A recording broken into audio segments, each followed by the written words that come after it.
endi ham judayam ko'p natija qaysi birini aytishga ham hozir hayron bo'lib turibman. O'zimda eng zo'r natija bo'lgani oyog'imda hashti bir 9 oy 10 oy oyog'imda bosib yura olmasdim, chap oyog'imda. Keyin bir kun o'g'lim siz buncha qiynalyapsiz deb doktorga olib bordi. Birato'la doktorga olib bordim, hatto birato'la MRT deydimi, nima deydi, shunaqaga tushirishga olib bordi. Keyin bundan chiqib kelib doktorga ko'rsatdim, turmasa bo'ldi. Aytdi, ayog'ingiz operatsiya qilmasa bo'lmaydi deyishdi. Keyin aytdim, operatsiyasi qancha bo'lar ekan desam, $3000 dedi. Voy bu dedim, ungacha dedim dori darmon yo'qmi desam, ikkita uchta bitta emas, bir ikkita tabletkalar aytdi. Ichdim, lekin bir ham og'riq qolmadi. Keyin bir qaysidir nima deydik, mana ustozim bilan uchrashib qoldik. Ustozim aytdilarki, shu yerga yuring, shu yerda yaxshi narsa bor ekan, bir eshitib ko'ring dedilar. Gaplarini yerga qoldimmi, keldim. Alhamdulillah shu ustozimni uchratganimga ming bora shukr aytaman. Olib keldilar. O'sha kuni Akbar Mirzo tushuntirdilar. Keyin menga yoqdi, sразу aytdim, bo'ldi, erta kelib olaman dedim. Olib ichdim, alhamdulillah bir kurs ichdim. Shu sekin oyog'imda og'riqlar ketdi. Mana hozir bir kam 70 daman, lekin xuddi Chinozdan shu yerga qatnab turishda menga qolsa har kuni keladi. Faqat iloji yo'qligi uchun, uzoqligi uchun sal ora-tirada kelaman. Alhamdulillah oyog'im yaxshi bo'lganiga ming bora shukr qilaman. Bundan tashqari yana oshqozon osti bezingiz qancha bor nimaga tushsam, oshqozon osti bezingizda muammo bor deyardi. Haqiqatdan o'zim biladim. Ozginchagina non yesam mana shu qotib qolaverardi. Shunday non yeyishga shunday yaxshi ko'raman, lekin hech non yeyolmasdim. Lekin mana shu Garmonologusni ichib shunday mazza qildim, lekin buni bir 5-6 oy ichdim shekilli. Bir mahal ichib yurdim, lekin rosa natijasi zo'r bo'ldi. Alhamdulillah, hozir bemalol qancha bo'lsa yeyveraman, nima bo'lsa yeyveraman, Xudoga shukr. Savol, bir kursingizga necha pul ketdi? 1.980.000. Shundan mana shu oyog'im $3.000 deganga alhamdulillah, Xudoga shukr.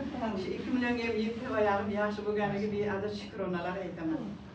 Yana natijalarim aytaversam, ayniqsa mana Zumray gel degan narsa juda zo'r narsa ekan, lekin yaqindagina navaram bilmadim, qayerga borib nima qilib, oyog'im mana barmoqchog'im bir mana shuncha kesib qo'yib, butun hamma yoqda qon qilib ketdi. Bir o'g'lim baqiradi, "Ona, tez ko'ring, mana navarangiz bunaqa bo'lib qoldi", deyapti. Shoshib qoldim.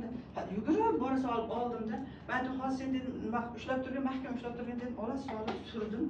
Bir pasda qon to'xtadi. Bir 3 marta qo'yib bog'ladimda. Haligi joyi aytdim, "Bolam, nimaga yaxshimi?" deb navaramni so'rasam, "Ona oyog'im yaxshi edi, oyog'im aytdim, nimaga tegizma deb mikrob tushmasin" dedi. Mikrob ham bu tozalaydi mikroblarni. Lekin bir necha kun desam bo'ladi. O'zi 3 marta bog'lab qo'ydim lekin. Keyin shu bilan oyog'i bo'ldi, yaxshi ketdi, butib ketdi dedi. Shunday qarasam, etlari butib ketganda. Hech qancha vaqtim o'tgan yo'q lekin. Bundan tashqari yana bitta navara o'sha nima, bitta navaramdan kichkinasi yana. Oyog'ida bir mana shu oyog'im mana shu yuzasida bir shuncha joyda bilay, bu ham qayergadir nimaga aytmay yurdi. Qarasam, yiringlab jo'nabdi. Bir martagina surdim. Bir marta surdimda, lekin 3 kungacha yechmayapti. Faqat mana shuni ustidan surdim xolos. Keyin har kun so'rabdim, "Oyog'ing yaxshimi?" desam, "Ey, yaxshiman, nima qilmang" dedi, "Xavotir olmang, yaxshiman" dedi, "Ketaver, yaxshiman" dedi.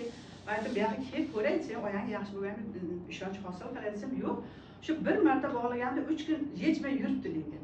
Shunaqa yaxshi ketgan, yaxshi bo'lib ketdim, omajon zo'r ekan" deb qo'yadi.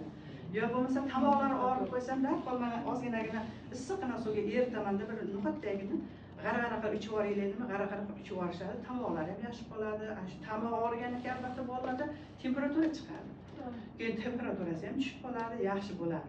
Xudoga shukr, lekin kichkintoyimizni hech onasini ko'ndira olmayman-da. Keyin bir kuni, "Siz dedim, hamma narsa ichirganingizdan baribir bu bolani dedim, rosa qiynayapsiz" deb yaqin mana bolalar o'rtasida juda ham qandaydir bir temperatura, injiqlik, shunday bir nima ko'payib ketganda bolalar o'rtasida. Keyin onasiga ham quloq solmamda, ozginagina issiq suvda oldimda, ozginchagina, shunchagina nima qildimda, ozgina nima qilib ichdi, yo'q. Bir pasda yaxshi bo'ldi. Lekin onalar e'tibor bermaydi ba'zi onalarda. Lekin yashirib bo'lsa ham berib qo'yaman. Yo'q, yaxshi, ancha injiqlanib qoldi. Ukollarga olib boradi, boshqa ukoldan ham, doridan ham bezorib qolganda, lekin mana shunda o'zi bir martagina ichirdim. Natijasi yaxshi bo'ldi. yana aytaversam rosa natijalar ko'p. Xullas, Sizlardan vaqtingizni ham olmay. Xullas mahsulotlar antivirusli, Albatta antibakterialni bu. deb mana yerimlaganda ham hattoki mana aytyapman, yeringlar xona o'qib aytaman, o'zim qo'rqib qaltirab qoldim navaramni unaqa. Azgincha mana shuncha kesib o'rgan ekanda, shisha kesib o'rgan. O'zi bilmaydi. Yana tag'in aytgancha bir tanishimiz oldin ular bilan bir nimalarda ishlagan edik. Bir kun bilmayman, kechki paytda telefon qilyapti. Gapirishga ham xor yo'q edi. Ha, nima bo'ldi desam aytadi. Bir oydan beri dedi, bir 6 million pulim ketdi. Biror joyim og'rigani qolmaydi dedi. Nima bo'ldi, nima yordam kerak mendan desam, hozir bu vaqt kech bo'ldi desam, bilmasam yordamingiz kerak, siz qayerlarda ishlayotgan ekansiz, shu narsalarni menga biror narsa bera olasizmi dedi. Men aytdim, endi doim первый помощь nimalarim turadi, zumla gelim desam, uni qanday ichsa bo'lar ekan, nima qilsam bo'lar ekan? Men aytdim, "Hay" dedim, "ichaman desangiz uydagilarni birortasini jo'nating" dedim. "Men ozgina bo'lsa berib yuboraman. Bir shunchaki nima qilib bir idishga soldim deb jo'natib yubordim." Keyin borgandan keyin darhol ozginasini men yo shiming dedim, yo bo'lmasa suvga nima qilib eritorlik qilib shimib birpas turgan. Keyin birpasdan keyin sekin-sekin shu og'riqni sekinlashdi. Keyin birpasdan keyin telefon qilyapti. "Voy opa, bu nima narsa edi" dedi. "Nima bo'ldi, o'zgarish bo'ldimi?" desam, "Yaxshi bo'ldi" dedi. Keyin yana birpasdan keyin telefon qilyapti. "Voy, yana meni og'ritdi" deyapti. "Sizga dedim, sirasi ta'sir qildi. Men oldin tinchlantirgan ozroq. Keyin tinchlantirgandan keyin sirasi o'sha yerdagi muammolarni yechganda, keyin qo'zg'alish qilgan. Men aytdim, "Mana xavotir olmang, bu sizda ishlayapti. Siz chunki dedim, doim tabiiy narsa ichib yurasiz-ku" dedim. Mana oldin birga ishlaganmiz-da. O'sha tabiiy narsalar ichganingiz ham bu tabiiy narsalaringizdan ham dedim 100 chandon, 1000 chandon juda kuchli narsa dedim. Va yaxshi ekan opa deb ertalab qarasam, xo'jayin mashinasida kelyapti. O'zim qoldim.